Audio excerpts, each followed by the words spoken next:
Hello my dear students, welcome to my channel Hindustan knowledge and I hope कि आपके English का जो exam है वो काफ़ी अच्छा गया होगा। इससे पहले मैं सेट 1 एंड सेट 3 जो है वो सॉल्व कर चुकी हूँ और इस वीडियो में मैं आप सभी के लिए सेट 2 लेकर आई हूँ। सो स्टूडेंट्स, अगर आपका सेट 1 या सेट 3 था तो उस वीडियो का लिंक जो है वो आपको डिस्क्रिप्शन में मिल जाएगा, वहाँ से जाके आप लोग अपने सेट का वीडियो देख सकते हैं। और जिन बच्चों का सेट 2 है वो इसी वीडियो को कंटिन्यू करेंगे। सो नाउ स्टूडेंट्स, यहाँ पे सबसे पहला जो आपका क्वेश्चन आएगा वो किससे आएगा? आपका इंग्लिश लैंग्वेज एंड लिटरेचर से। ये आपका पेपर है और सेक्शन ए में आपकी रीडिंग स्किल्स जो है वो टेस्ट करने के लिए आपको दो पैसेजेस दिए गए हैं और दोनों पैसेजेस के कौन से क्वेश्चन का क्या आंसर होना था वो मैं आपको अभी के अभी बता दूंगी। यहाँ पर जो आपका पहला पैसेज है वो सस्टेनेबल लिविंग से जुड़ा हुआ है। किचन गार्डन, ऑर्गेनिक फार्मिंग और जो आपके सॉइल वगैरह होती है, इन सब से रिलेटेड इंफॉर्मेशन आपको इस पूरे पैसेज में प्रोवाइड की गई है। ये जो पैसेज है पूरे 8 स्मॉल पैराग्राफ्स में डिवाइडेड है। नाउ स्टूडेंट्स, अब हम इसके उन सारे क्वेश्चंस के आंसर्स करेंगे जो कि यहाँ पे नीचे आपसे पूछे गए हैं। जो आपका फर्स्ट वाला क्वेश्चन है इसका आंसर है आपका option number C, it provides nutritious food. इसका आंसर आपका होना था। फिर इसके बाद जो आपका क्वेश्चन नंबर 2 है, क्वेश्चन नंबर 2 में आपको ये जो ब्लैंक है इसे फिल करना है। आप लोग यहाँ पे मेरी स्क्रीन पे देख सकते हैं क्या लिखा है। Growing a kitchen garden is cost effective. Cost effective है, क्यों है? Because it saves money on purchasing. पहली चीज, ये तो एक तो हमारी जो मनी है उसको सेव करता है, हम सिंपली लिख सकते हैं बिकॉज इट सेव्स मनी। ये हो जाएगा इसका। इसके बाद आपका जो क्वेश्चन नंबर 3 था उसमें आपको दो डिफरेंसेस बताने थे। ट्रेडिशनल फार्मिंग और किचन गार्डन के बीच में आपको दो डिफरेंस बताने थे। ट्रेडिशनल फार्मिंग की अगर हम बात करें तो उसके अंदर हम लोग पेस्टिसाइड्स, फर्टिलाइजर्स, इन सब का यूज करते हैं और किचन गार्डनिंग में ऐसा नहीं होता। ठीक है, ज्यादातर जो किचन गार्डन्स होते हैं वो ऑर्गेनिक होते हैं। क्वेश्चन नंबर 4 में आपको जो अंडरलाइंड वर्ड है उसको सब्स्टिट्यूट करना है। यहाँ पे आपको करेक्ट वर्ड पैराग्राफ 4 में से ढूंढकर लिखना था। ठीक है स्टूडेंट्स, तो यहाँ पर आपका जो वर्ड है वो क्या आना था? वर्ड आपका आना था developing. Developing of their surrounding flora and fauna. उसके बाद स्टूडेंट्स अभी हम लोग क्वेश्चन नंबर 6 पे चलेंगे। Select the option that best reflect the concept that kitchen gardening is an effective educational tool for children। यहाँ पे आपको वो ऑप्शन सिलेक्ट करना है जो ये बताता है कि जो किचन गार्डनिंग है वो जो है चिल्ड्रंस के लिए एजुकेशनल टूल है।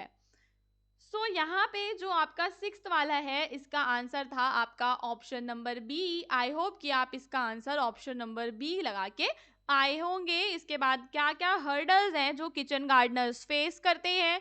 तो पहली जो हर्डल वो फेस करते हैं वो है आपका लिमिटेड स्पेस, उनके पास स्पेस की कमी होती है। दूसरी चीज होती है लैक ऑफ सनलाइट। ये दो आपको यहाँ पे बताने थे। नेक्स्ट स्टेटमेंट आपको ट्रू एंड फॉल्स बताना है एंड जो इसका करेक्ट आंसर है वो है आपका ट्रू। अब हम चलेंगे हमारे नेक्स्ट पैसेज पे। जो हमारा नेक्स्ट पैसेज है वो सिल्क से रिलेटेड है। Silk is a natural protein fibre. ठीक है, स्टूडेंट, सिल्क जो है एक नेचुरल फाइबर है, उसका जो प्रोडक्शन है उसको हम लोग सेरिकल्चर बोलते हैं। सिल्क इतना कॉस्टली क्यों है, ये सारी चीजें आपको इस पैसेज में बताई गई थी। अब यहाँ पे आप देखेंगे आंसर करने हैं आपको इन क्वेश्चन के। Silk is a popular fabric in India, support the above statement. ये जो स्टेटमेंट है इसको सपोर्ट करना है कि जो सिल्क है वो एक पॉपुलर फैब्रिक है। क्यों है ये आपको बताना है। तो सिल्क की आप लॉन्ग हिस्ट्री के बारे में बताएंगे कि हम इसे रेशम कहते हैं। ठीक है, और इंडिया का जो सदर्न पार्ट है वहां पर इसको पट्टू कहते हैं और इंडिया जो है सेकेंड लार्जेस्ट प्रोड्यूसर है सिल्क का वर्ल्ड में आफ्टर चाइना। देन आपका नेक्स्ट क्वेश्चन था एजर्शन एंड रीजन वाला। इसका जो आपका आंसर है वो ऑप्शन नंबर ए होना था। Both the assertion and reason are true and the reason is the correct explanation of assertion. So students, अगर आपको सभी आंसर समझ में आ रहे हैं तो चैनल को ज़रूर सब्सक्राइब कीजिए, क्योंकि अभी जो भी आपके आगे एग्जाम्स आएंगे उनके आंसर की हम आपके लिए लेकर आएंगे। नेक्स्ट स्टेटमेंट में आपको सिंपल जस्टिफाई करना था, और फिर अब यहाँ पे जो क्वेश्चन अभी हम लोग यहाँ पे डिस्कस करेंगे जिसका आंसर मैं आपको बताऊंगी, वो है आपका क्वेश्चन नंबर 6 है। तो silk production work can be carried out by skilled artisans. Skilled artisans जो होते हैं वो सिल्क का प्रोडक्शन कर सकते हैं। क्यों कर सकते हैं? क्योंकि यहाँ पर, ठीक है, स्पेशलाइज्ड नॉलेज की नीड होती है। कैसी नॉलेज की नीड होती है? स्पेशलाइज्ड नॉलेज की नीड होती है, ठीक है। अगला है, जो भी आपका टेक्स्ट है उसके हिसाब से कौन सा स्टेट है जो कि स्मॉलेस्ट प्रोड्यूसर है सिल्क का। सो स्टूडेंट्स, यहाँ पर आपका आना था छत्तीसगढ़। इसके बाद आपको ये सेंटेंस कंप्लीट करना है। So to carry out silk production require careful requires careful selection because superior, क्या आना था यहाँ पे आपका? यहाँ पे आना था superior quality silk fabrics, superior quality silk fabrics are made from long and uniform silk fibers, long and uniform silk fibers, ये आना था इसके आंसर में।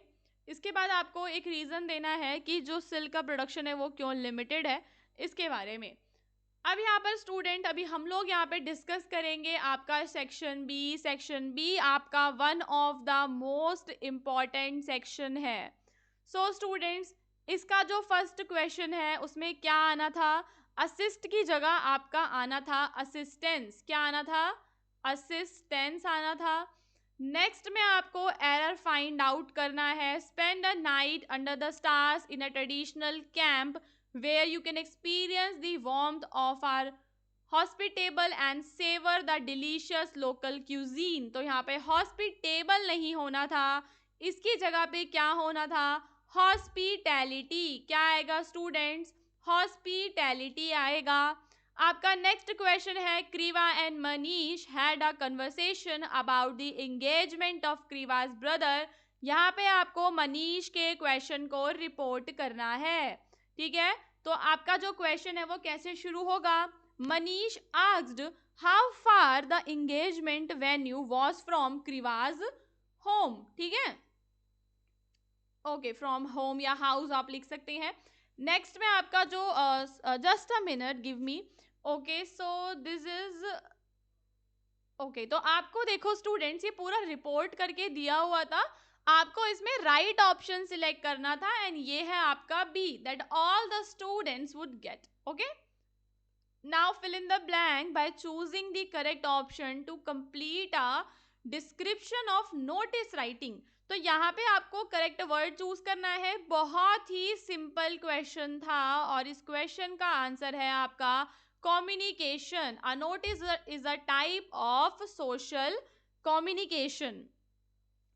Next question है question number 6, in which you have to identify the error.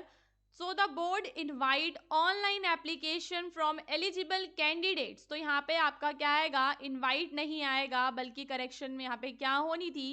invites आना था। Okay, then आपका next question है, place the garment on the ironing board smoothening out as many wrinkle as possible. तो as many wrinkle नहीं होगा, क्या होगा? Wrinkles होगा, बिकॉज जब भी हम कपड़ों को आयरन करते हैं तो वहां पे हम रिंकल्स को मिटाते हैं। नेक्स्ट है, after she dash her homework, after she finished her homework. एकदम बेसिक है, तो कुछ क्वेश्चन इजी लेवल के भी आते हैं एग्जाम के अंदर। Anita asked Tanu if she would help her plan her itinerary, ठीक है। Anita asked Tanu if she would help her plan her itinerary. Now students, question number 10 है, welcome to our website. Welcome to our website. You will enjoy 10% off on your first purchase. यहाँ पे आपको एक code दिया गया है। इसके बाद है, since morning the group of students has been excited about the forthcoming cultural fest. Okay, students. Next question में you have to identify the error. This product is manufacturing for infants. So यहाँ पे हमें साफ साफ दिखाई दे रहा है कि ये मैन्युफैक्चरिंग यहाँ पर नहीं आना था, बल्कि क्या आना था, मैन्युफैक्चर्ड आना था. This product is manufactured for infants and contains no additives. Now students, आपका राइटिंग सेक्शन है. आई होप कि आप लोगों ने राइटिंग सेक्शन काफ़ी अच्छे से अटेम्प्ट किया होगा. अभी यहाँ पर हम लोग आपका जो सेक्शन सी है, जिसमें आपको एक्सट्रैक्ट दिया गया रहता है और कुछ क्वेश्चंस के आंसर्स आपको करने होते हैं, वो आपको यहाँ पे बताऊंगी. तो यहाँ पे आपका फर्स्ट वाला जो है, इसमें पूछा है what time of the day. ठीक है, what time of the day is the above extract set in. तो ये जो हमारा एक्सट्रैक्ट है, it was set in night. Okay, because आप देख सकते हैं यहाँ पर the moon was coming up in the east behind me and stars were shining in the clear sky above me. ठीक है, सो ये नाइट का टाइम था. देन आपका ये जो है फिल इन द ब्लैंक वाला जो क्वेश्चन है, इसमें थर्ड वाले में आपका आना था स्टूडेंट्स फेवरेबल. क्या आना था, फेवरेबल आना था. इसके बाद आपका दूसरा जो पैसेज है, वो आपका जो चैप्टर था द मिडनाइट विजिटर, उससे आया है. तो यहाँ पे आप देख सकते हैं कि जो वो बालकनी वाला जो इंसिडेंट है, वो पूरा डिस्क्राइब किया गया है. What was the management suppose to do, ये आपने कर लिया होगा आई होप. ठीक है, तो management was suppose to block off the balcony. क्या बताना था आपको यहाँ पर, ब्लॉक ऑफ द बालकनी, ये आना था. Then which of the following was the reason that irritated Ozable about the balcony? क्या रीजन था, रीजन ये था it's accessibility from the neighbouring unit. Okay students, now एक आपका फिल इन द ब्लैंक है, the reference to last month and now adds to a sense of, क्या आएगा यहाँ पर आपका, मिस्ट्री. ओके स्टूडेंट्स, अब यहाँ पे आपका क्या है, रीड, आपको पोयम जो थी आपकी, ठीक है, आपके पोयम के एक्सट्रैक्ट्स दिए गए हैं. इनके करेक्ट आंसर्स क्या होंगे. Shaking down of dust of snow gave the speaker a change of heart, gave the speaker a change of heart by, कैसे, by lifting their mood. Okay, by lifting their mood. Next जो आपका question है, dust of snow is refer to as, dust of snow is refer to as snow residue. ठीक है, इसका एकदम correct answer था आपका snow residue. The crow and the hemlock tree क्या रिप्रेजेंट कर रहे हैं यहाँ पर. The crow and the hemlock tree जो है, ऑफन हम क्या देखते हैं कि सौरो जो होता है, दुख जो होता है, उसे रिप्रेजेंट करते हैं. So correct answer is one only. Okay, अभी आपका जो नेक्स्ट जो आपकी पोयम का एक्सट्रैक्ट है, वो आया है आपके अमांडा वाले पोयम से स्टूडेंट्स. सो यहाँ पे आपका पहला ये जो क्वेश्चन है, what tone is conveyed through the repetition of Amanda's name in the line. हम क्या देख रहे हैं, इस लाइन में बार बार हमें अमांडा अमांडा देखने के लिए मिलता है. तो यहाँ पे हमें कौन सा टोन देखने के लिए मिला, द टोन इज इंस्ट्रक्टिव, की बार बार अमांडा को इंस्ट्रक्शंस दिए जा रहे हैं. इसके बाद ये जो क्वेश्चन था, देखो ये वाला क्वेश्चन थोड़ा सा न्यू होगा आप सभी के लिए, लेकिन ये क्वेश्चन काफी इजी है. यहाँ पे आपकी पोयम की जो राइम स्कीम है, पहले आपको वो आइडेंटिफाई करना था और इन सारे के सारे ऑप्शंस में से देखना था कि कौन सी वाली राइम स्कीम उससे मैच करती है. ठीक है, ओके, सो यहाँ पे इसकी जो राइम स्कीम थी आपकी पोयम की, वो थी आपकी ABCB, जो कि हमें ऑप्शन नंबर ए में देखने के लिए मिल जाती है. सो आई होप स्टूडेंट्स कि आपके मोस्ट ऑफ द आंसर्स एकदम सही गए होंगे. इसके बाद आपके यही थे कि 4 क्वेश्चंस आपको करने थे इन अबाउट 40 to 50 वर्ड्स. वल्ली के चैप्टर से आया है आपका क्वेश्चन. ठीक है, और आपका नेल्सन मंडेला से आया है, कुर्ग वाले चैप्टर से आया है.